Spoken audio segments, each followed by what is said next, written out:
Hi అండి. అందరికీ నమస్కారం. Welcome to my channel. ఈ వీడియోలో ఏపీ ప్రభుత్వ ఉద్యోగులకు డీఏలపై కీలక నిర్ణయాలు, సంఘాలతో చర్చలు, పూర్తి సమాచారాన్ని అయితే ఈ వీడియోలో తెలుసుకుందాము. వీడియో ఎక్కడే కానీ స్కిప్ చేయకుండా ఎండ్ వరకు చూడండి ఫ్రెండ్స్. అప్పుడే ఇన్ఫర్మేషన్ పూర్తిగా అర్థమవుతుంది. అలాగే వీడియో చూస్తున్న ప్రతి ఒక్కరు వీడియోకి ఒక లైక్ చేయండి. ఈ వీడియోని తోటి ఉద్యోగ పెన్షన్ మిత్రులతో అయితే షేర్ చేయండి. కొత్తగా మన ఛానల్ చూస్తున్న వాళ్ళు సబ్స్క్రైబ్ చేసుకున్నట్లయితే దయచేసి మన ఛానల్‌ని సబ్స్క్రైబ్ చేసుకోండి. దీని ద్వారా నేను చేసే లేటెస్ట్ వీడియోస్ అన్ని అందరికంటే ముందుగా మీ వరకు రీచ్ అవుతాయి. ఆలస్యం చేయకుండా వీడియోలోకైతే వెళ్ళిపోదాము.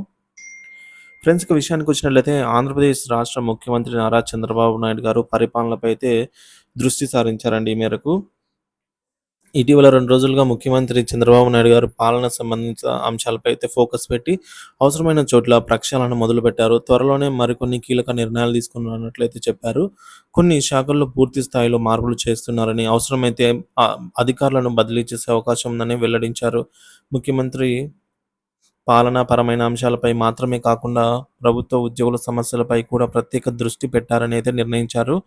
సో, ఈ నేపథ్యంలో ఉద్యోగ సంఘాల నేతలకు శుభవార్త చెప్పి ఈ నెలాఖరులోపు ఉద్యోగ సంఘాలతో సమస్యలపై చర్చలు జరుపుతున్నట్లయితే తెలియజేశారు. సో, సచివాలయంలో సీఎం చంద్రబాబును కలిసినటువంటి ఏపీ ఎన్‌జీఓ సంఘ నాయకులతో సమావేశం. ఈ సమావేశంలో ఏపీ ఎన్‌జీఓ అధ్యక్షులు కర్నాటి వెంకట శివారెడ్డి ఉద్యోగుల సమస్యలు మరియు డిమాండ్లను ముఖ్యమంత్రి దగ్గరుండి ప్రస్తావించారు. ముఖ్యమంత్రి కూడా ఈ నెలాఖరులోపు ఉద్యోగ సంఘాలతో సమావేశం నిర్వహించి అన్ని అంశాలపై చర్చిస్తామని హామీ ఇచ్చారు. ఈ సందర్భంగా ఏపీ ఎన్‌జీఓ సంఘ అధ్యక్షుడు శివారెడ్డి, ప్రధాన కార్యదర్శి పురుషోత్తం నాయుడు, ఇతర నాయకులు సీఎం చంద్రబాబు నాయుడు గారిని శాలువాతో సత్కరించారు. ఏపీ జేఏసీ అలాగే ఏపీ ఎన్‌జీఓ సంఘ ప్రభుత్వ సహకారంగా ఉండి సమస్యల పరిష్కారంలో పూర్తి సహకారం అందిస్తామని తెలియజేశారు.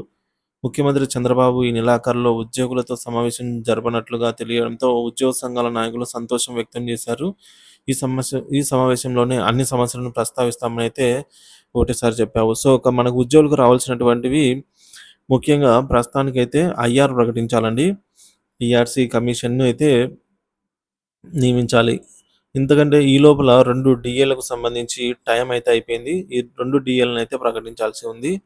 ఇక మిగిలిన వాటిని ఒక్కొక్కటిగా అయితే ఆహ్, సో, నెరవేర్చాల్సిందనమాట.